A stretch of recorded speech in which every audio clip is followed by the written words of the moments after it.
Oh, hello, Dragonfly Swarm and Dragonfly Firework Yoimiya. Welcome to episode I forgot the number of God Duos Explained with two of the swaggest people in Teyvat, Yoimiya and Yun Jin. I've been wanting to cover these two in a video for a long time, and now that Yoimiya is finally getting her rerun, I figured this is the time to do it. This is the time to do it. So, Yun Jin is a niche buffer support who quickly began seeing praise from Genshin players as a very capable and powerful character to slot into your teams, the catch to her power being that it is confined to DPS characters that deal most of their damage through normal attacks, which really isn't as many characters as I thought it was, I'm not gonna lie. But it certainly is Yoimiya. And although that does kind of explain where I'm going when I say Yoimiya and Yun Jin are worthy of being considered a top tier god duo, there is a lot more to their synergy than just Yun Jin's ability to make Yoimiya's pew-pews hit harder. So in this video, I'm gonna explain everything you need to know about why I consider Yoimiya and Yun Jin so absurdly strong together, covering everything from how Yun Jin's buffing best suits Yoimiya, what this means for Bennett's place as Yoimiya's best buffer, as well as going in depth with some of their strongest teams together. So without further rambling, let's begin this little TED Talk with why no one plays Yun Jin. Yeah, I hyped her up a lot, but in all honesty, there aren't that many teams that Yun Jin slots into, which begs the question, why? Yun Jin, in certain situations that I'll cover in this video, is a better buffer than even a C6 Bennett with his best gear, so why is such an absurdly powerful and capable 4-star so unpopular? Despite her extremely powerful buffing potential, Yun Jin sits at a very depressing 16% play rate in the Spiral Abyss currently, which, for comparison, other buffer supports such as Kazuha, Bennett, Yelan, Shinha, etc. sit comfortably towards the top, with at least a 60% play rate across the people who have them. And most of this is because Yun Jin's very powerful buffing potential caters exclusively to normal attack-based DPS characters, which are currently few and far between. Ayato and Noelle are pretty good candidates for Yun Jin's potential, but outside of those two, there's only really Hu Tao, who requires a massive shift in her playstyle to accommodate Yun Jin, Ningguang, who simply just doesn't make much use of Yun Jin's buffs, and Zhongli. And as much as I would love to talk about DPS Zhongli, I'm not going to. However, Yoimiya, one of the strongest normal attack-based damage dealers in the game currently, stands very far above the other members of Yun Jin's compatible teammate pool, and that's because of the way Yun Jin's weird and unique buff interacts with Yoimiya's kit and her multipliers to enable some of the highest single target damage in the game. So how exactly does Yun Jin's buff work, and why am I cinematically presenting so many questions to you guys? We may never know. Yun Jin's buff is tied to her burst, which is a 12-second ability that essentially takes her total defense and turns it into a flat damage increase that gets added to a character's normal attack damage before multipliers such as crit, vaporize, elemental damage buffs, etc. are counted. Basically what that means is that, for example, if you have Yoimiya with 175% crit damage and Yoimiya's normal attack deals 1000 damage before it critically strikes, Yun Jin is going to add 500 damage to that, making it 1500 damage before a crit. So instead of it critically striking for 1750 damage, it will critically strike for 2625 damage. This is important because it allows Yun Jin's buff to carry over to the DPS character's own investment, so the higher your main DPS's crit ratio and damage buffs are, the more valuable Yun Jin's flat damage buff becomes. This makes artifact sets such as Shimenawa's Reminiscence amazing for characters that are under Yun Jin's buffing effects, and Yoimiya is one of the prime candidates for this set. So not only does Yoimiya just naturally synergize with Yun Jin for her very high attack speed and scaling, but she also grants immense value to Yun Jin's buffs through all of her best gear, such as the 4-piece Shimenawa's Reminiscence passive, the passives from some of her best bows, including Thundering Fury, Rust, and Hamayumi, and even her own very high crit ratio potential because of her crit rate scaling. All of these things that Yoimiya has access to specifically cater to Yun Jin's value because they multiply her flat damage buff with Yoimiya's own base damage, allowing Yoimiya to make full above and beyond use of Yun Jin's kit without even slightly having to deviate from her intended playstyle. And that's just Yun Jin's base kit. With constellations, specifically C2, C3, and C6, she becomes Yoimiya's uncontested best support, even better than a highly invested Bennett, which is a lot, that's saying a lot. And I'll explain that more in a second, but the really important thing to note about her constellations is that C6 is technically the big game changer that makes her Yoimiya's best support. So with that in mind, let's jump into the comparison between Yun Jin and Bennett. I'm gonna start by showing a side-by-side of my account. Keep in mind that this is a damage showcase where these two teams are identical, except for Yun Jin and Bennett's places, obviously. My Yelan is holding 4-piece Noblesse, Zhongli is holding 4-piece Tenacity, Yoimiya is running 4-piece Shimenawas, Yun Jin is running 4-piece Husk, and Bennett is running random stuff because artifacts have no effect on his attack buff or this showcase. Keep in mind that not only is my Yun Jin only level 80 out of 80 and 1 burst talent down from Bennett, but she is also up against a C6 Bennett with Aquila Favonia, who effectively grants Yoimiya even more pyro damage bonuses and the highest attack buff he can possibly provide. So the fact that a Yun Jin who is for all intents and purposes less invested in than the strongest possible version of Bennett, and yet she still helped Yoimiya clear Raiden at almost exactly the same speed, is whack.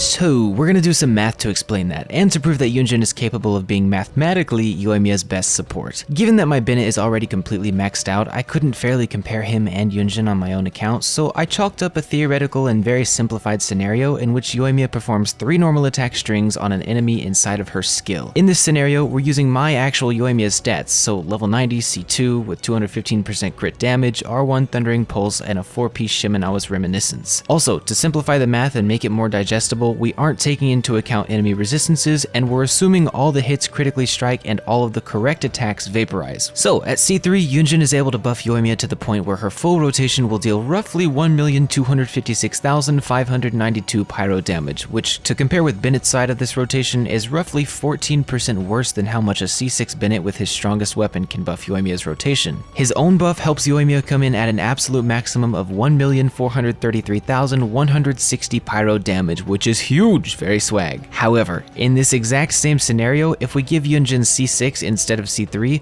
her final capability at level 80 out of 80 buffs Yoimiya's rotation to a whopping total of 1,484,863 pyro damage, which is just about 4% better than a fully kitted out, similarly invested Bennett. And you can expect this difference to increase further and further the more you equally invest in these two, because while Bennett's base attack buff translation will cap pretty quickly as he reaches level 90 and maximum skill talent, Yun Jin's defense scaling and buff translation will be able to scale quite a bit better for Yoimiya as you continue to maximize her. And the reason Yun Jin pulled ahead so abruptly in that calculation is because of how valuable her C6 is for Yoimiya specifically. Because at C6, Yun Jin will grant Yoimiya a 12% attack speed boost while under the effects of Yun Jin's burst, and this allows Yoimiya exactly enough time to perform 1 extra N3 combo before her skill ends, which in the case of my Yoimiya allows for about 228,000 extra rotation damage in that tiny little time frame, which is an 18% increase in Yoimiya's total damage overall, and that's pretty huge. And it immediately put Yun Jin definitively toe-to-toe with Bennett at his strongest, and in most if not all situations, she will become unconditionally better than an equal investment Bennett as Yoimiya's best support. And the value of being able to completely substitute Bennett in a Yoimiya team is immense, because it allows Bennett to be placed on your second Spiral Abyss team where he might be needed just as equally. And you'll have the satisfaction of knowing that Yun Jin is not a downgraded support substitute, but rather a toe-to-toe competitive or even better support than Bennett when it comes to buffing Yoimiya. So with that all said, the final thing I wanted to discuss in this video is the exact best teams to build using your Yoimiya and Yun Jin core. So to keep it all simple, I'm gonna go over exactly how to build your Yoimiya and your Yun Jin to best support each other's kits, then I'll discuss some of the best teams to build around them. Basically, in any team with Yun Jin, your Yoimiya's build should cater to adding as much value to Yun Jin's buffs as possible.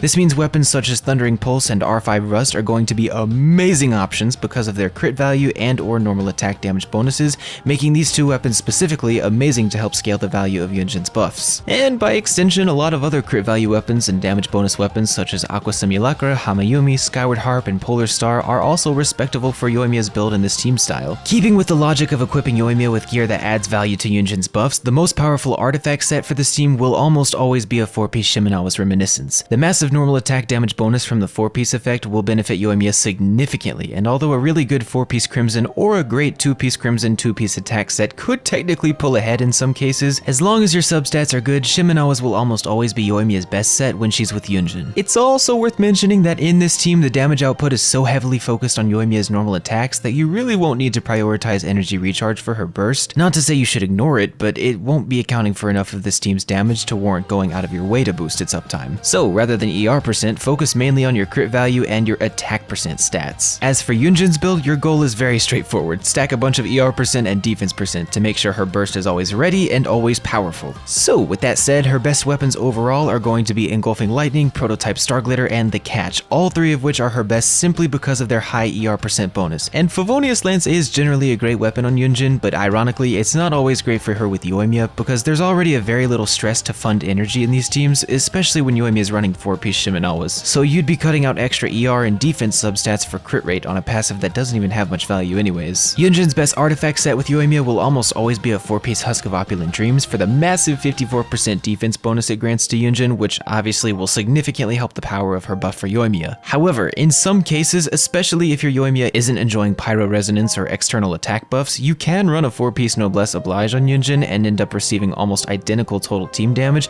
but only if no other user in the party is using this set, and only if Yoimiya is in desperate need of external attack buffs. And then obviously a 2-piece Emblem 2-piece Husk is a great all-rounder for Yun Jin, which will allow you to easily farm for the best ER % and defense % substats. And as for the teams you can build around these two, the first and in my opinion the most practical team is a Yoimiya Hypercarry team in which she uses Yun Jin and Vaporize. This team focuses exclusively on allowing Yoimiya to reach her absolute highest personal damage, which means it's almost exclusively a single target team, so it's only best for shredding bosses and large enemies, but it's very powerful nonetheless. So the team comp is quite simple because it uses a 3-man core of Yoimiya, Xingqiu, or Yelan, both work perfectly in the Vape slot, and then Yun Jin. And the 4th slot can be a flex slot for any number of characters, however there are better options than others, and shielders generally take favorability in this slot because of the importance of vaporizing the correct attacks on Yoimiya without being interrupted by enemies. In my variation of this team, my Yoimiya, Yelan, Yun Jin, and Zhongli were able to absolutely delete Raiden Shogun in about 17 seconds, with multiple flashy big numbers in the rotations.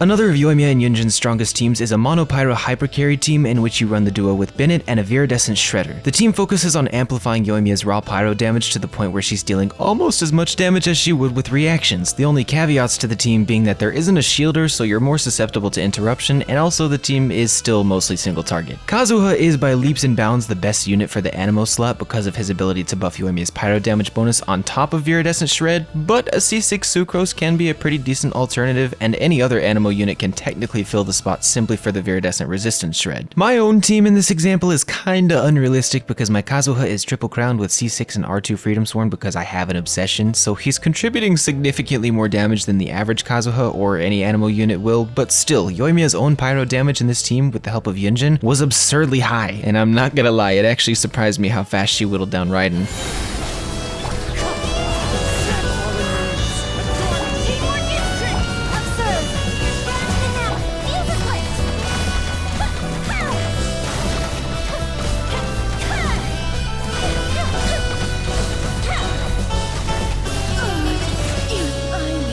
And last but not least is a standard Yoimiya Overvape team in which Yun Jin essentially replaces Bennett. This means your final 2 slots can be optimally slotted by either Xingqiu or Yelan and Fischl or Beidou. Using Beidou as the Electro slot in this team will allow Yoimiya access to much more AoE damage while still maintaining high single target damage with the help of Yun Jin's buffs and Vaporize procs, and with C1, Beidou can also act alongside Xingqiu as a decent source of survivability and shielding for Yoimiya, which she otherwise wouldn't have in this team. But using Fischl instead of Beidou in this team confines it to a single target favored team, however your energy management will be far easier to work with than if Beidou takes the team slot, and the team will generally conform more comfortably to Yoimiya and Yun Jin's strongest playstyles together. In my example, I use Yoimiya, Yun Jin, Yelan, and Fischl, which was able to completely take Raiden down from full HP in exactly 1 rotation, and I'd argue this is one team specifically where 4-piece Crimson Witch becomes a bit more competitive with 4-piece Shimenawas on Yoimiya because of the amount of reactions she's causing, but I don't know the exact math behind that, so it could go either way. Quietly now, here comes the catch.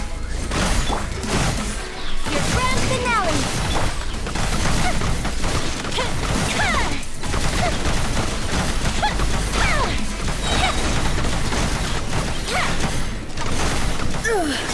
Only